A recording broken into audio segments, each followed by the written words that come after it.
Estamos aqui com Alan Rodrigo, superintendente da Superintendência Regional de Saúde da região Oeste. Sim.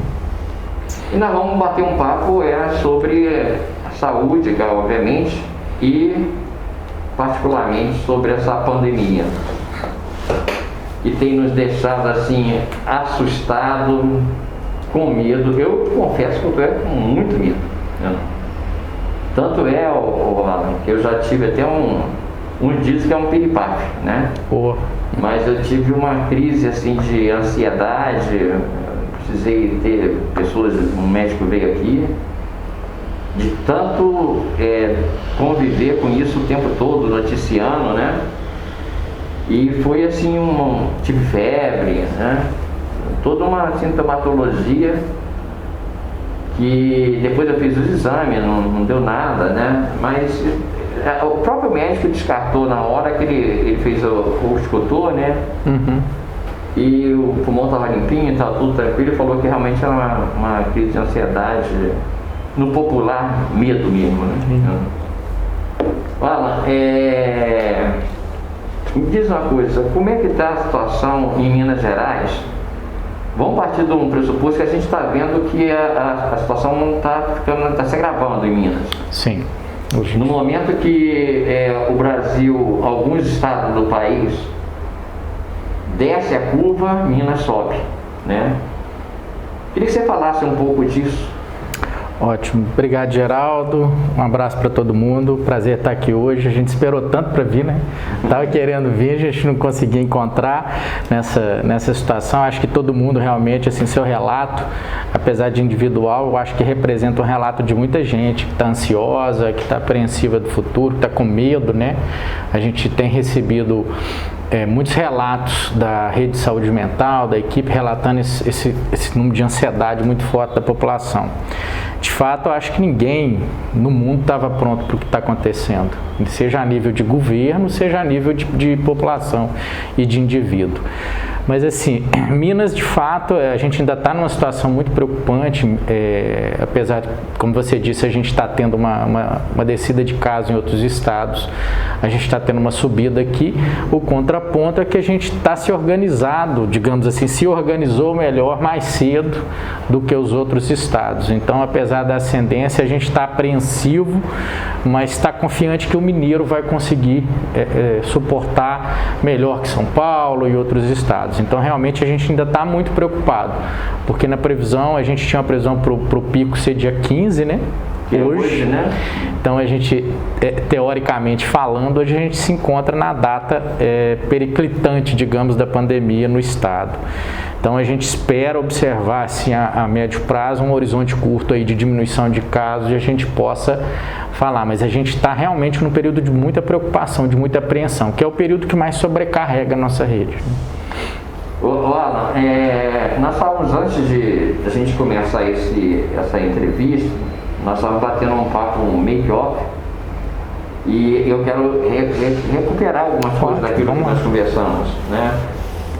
É sobre a questão do isolamento social que a gente conversou.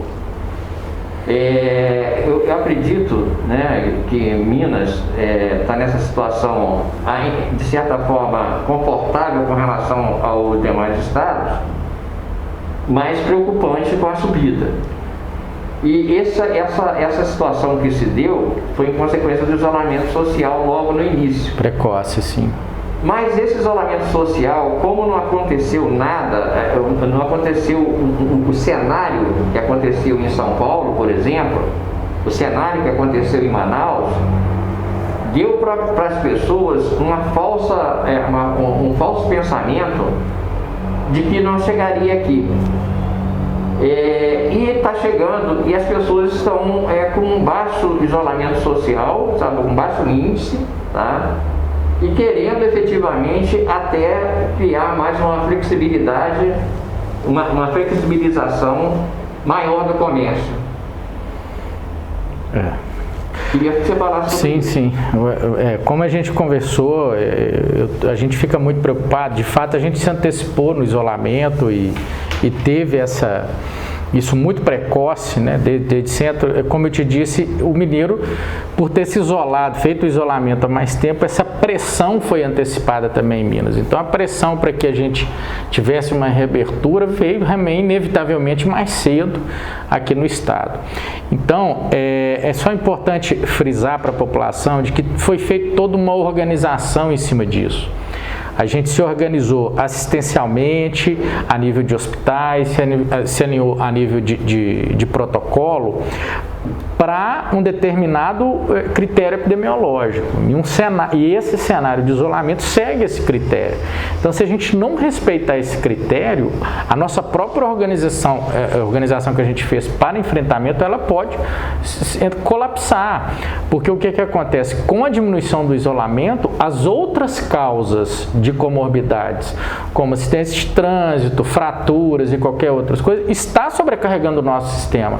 E a gente fez uma organização para suportar o Covid naquela demanda.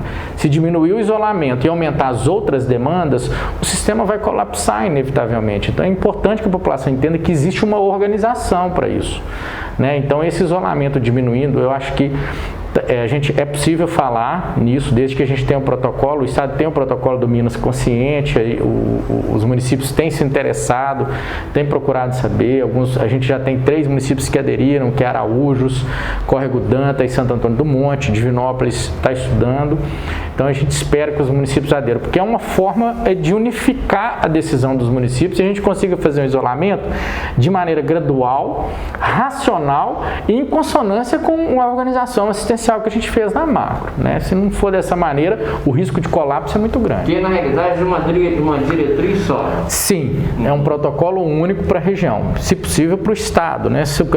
O grande Guimarães Rosa tinha razão, Minas são tantas, não tem como você fazer um protocolo separado para cada um. A gente precisa tratar essas realidades, mas a gente precisa de unificar a decisão.